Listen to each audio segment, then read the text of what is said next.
Hey everybody, we are here at Intel Vision in Las Vegas, and I am with Bill. Bill, what do you do at Intel?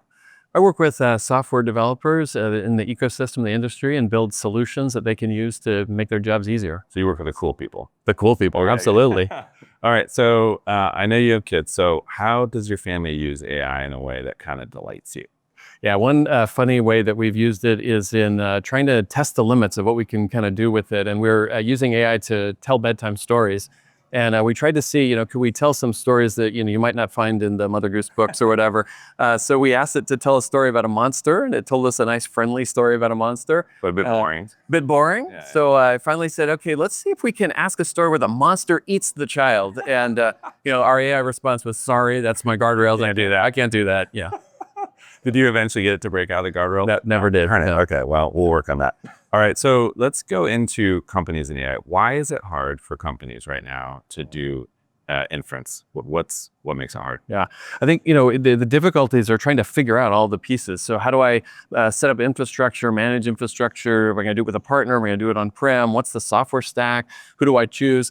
There are, solutions in the industry that are out there, but there's also a plethora of solutions in the industry. So people learning this and figuring out how to integrate that with their infrastructure and make it work can be challenging. Yeah, well, and you don't know which models people are using. You don't know how they're using them. Absolutely. So, why do you think the industry is aligning around OpenAI API standards? What's happening here? The industry loves standards because standards make it easy. And, having standards lets us all understand this is the API that we use to go and do our work. And it's one of the reasons why we also aligned around the OpenAI API and that standard. It's something that people know. And once you build it into your application, you start working with it. It's very, very easy to work with. And you can switch infrastructure very easily. And it's, for the developer, it's abstracted. So you don't care what's behind the curtain. Yep. You just get the easy API and get to work in that environment. Absolutely. And I know when I'm building stuff from the side, I'm always trying new models, and I don't want to have to change all my calls every time I do that. Exactly. So does Gaudi use OpenAI API standards then? Absolutely, it does. All right. It does. That was an easy yes. Yes. I love that.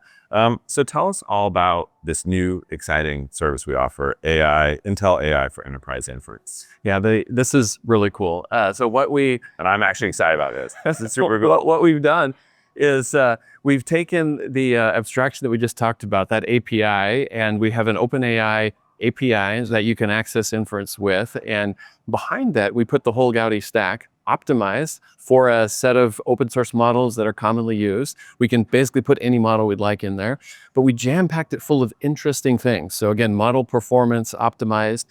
We've taken and put in Kubernetes in there, Keycloak in there. So you've got user access control.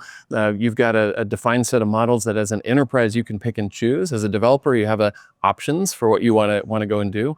But again, as a developer, all you have is that API. So anyone who has access to the key and the API can go and use the inference, and what's behind it doesn't matter. IT controls that, and they're all set. So I know indie devs will be using various, APIs from OpenRoute or going straight to the model providers. But when you're inside a company, it's obviously harder. So talk about why somebody would choose this inference solution over another solution. Yeah, I mean, inside of a company, you have some of the same challenges you have outside, but one challenge is how do I control the models? Oftentimes there's a defined set of models that the company's aligned around. So there may be things that they don't want to use yet, or they don't want to use, today. So the enterprise can define what models are going to be available through this solution.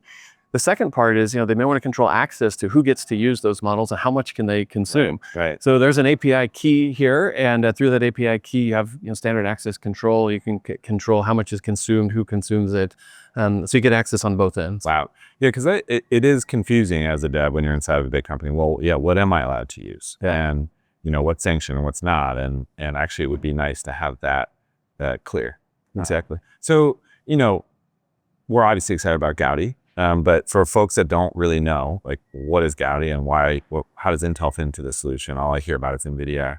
Yeah. What is exciting about Gaudi 3 for companies? Yeah, Gaudi 3 is an AI accelerator, and so it does a great job at doing inference for large language models, for all the type of agentic work and RAG work and inference work that folks are doing today that you hear all about. Gaudi is designed exactly for that.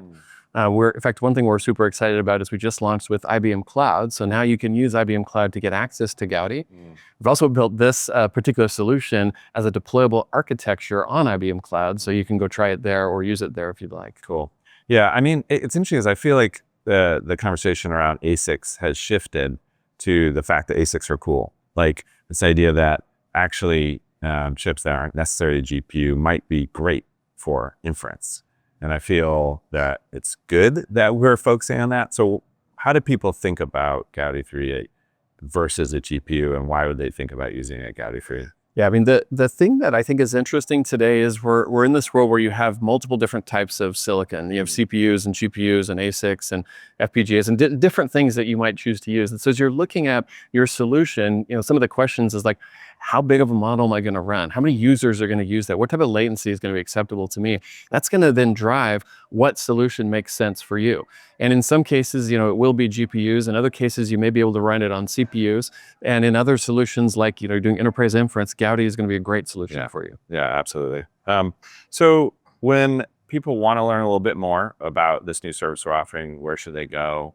Who should they talk to? They can talk to their Intel sales rep. That's easy. They can get you hooked up. You can also go to intel.com/AI and learn all about it there. Awesome. Well, I'm excited to go use it. I'm going to go home and open Pearson. Excellent. Try it out. And thanks for joining us. You bet. Thanks, Ryan.